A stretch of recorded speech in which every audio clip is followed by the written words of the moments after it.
కొందరు సేవకులకి ఏంటండి, వారి జీవితం బాగుంటుంది.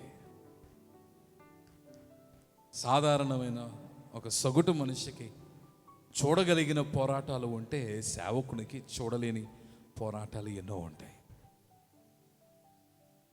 ఒక సేవకుని జీవితాన్ని నీవు చూస్తే, నీతి కొరకు నిత్యము పోరాడుతూనే ఉండాలి. పాపం అండకుండా తనను తాను శుద్ధిగా నిలుపుకోవడానికి నిత్యము శ్రమిస్తూనే ఉండాలి. ఎందరో భారాన్ని బరువును మోస్తాడేమో, ఆ బరువు మోయడానికి శక్తి సామర్థ్యంతో నింపబడి ఉండాలి. ప్రభుని పాదముల దగ్గర ఉండి ఆ శక్తి సామర్థ్యత కొరకు ప్రభుని వేడుకుంటూ ఉండాలి. ఆ బరువును మోస్తూనే ఉండాలి. విశ్వాసులు పోరాడలేని పోరాటములో పోరాడడానికి ఒక సైనికునిగా, శ్రామికునిగా నిలబడాలి. విశ్వాసులు అడుగు పెట్టలేని యుద్ధ భూమిలో సేవకుడు నిలిచి ఉండాలి, అడుగు పెట్టాలి.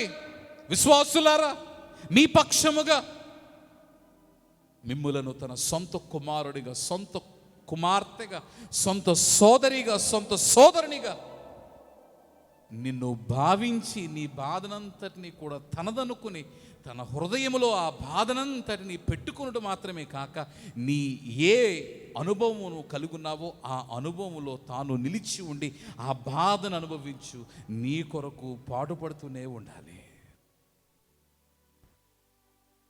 దేవుని దయపైన ఆధారపడి ఏ దినము కొరకు ఆ దినము రూపాయి పోగేసుకుంటూ ఎందరో సేవకులు కుటుంబాన్ని పోషించుకోలేని వారు ఉన్నారు, పిల్లలను చదివించుకోలేని వారు ఉన్నారు. ఇంతలో కొందరు స్వార్థముతో వారి విశ్వాసులను వేరొక చోటకి చేర్చేవారు కూడా ఉంటారు. సంఘమును విభజించేవారు కూడా ఉంటారు. సంఘమును పాడు చేసేవారు కూడా ఉంటారు. ఆ పోరాటములు ఎదుర్కొంటూ మానసికంగా, శారీరకంగా, ఆర్థికంగా, అలాగే సేవలో నిత్యము సువార్త ప్రకటించడానికి అటు ఇటు వెళ్తూ కుటుంబానికి దూరంగా ఉండి అక్కడ వెలను వెచ్చిస్తూ నలిగిపోతూ ఉంటాడు సేవకుడు. సేవ సులువైంది కాసుమా?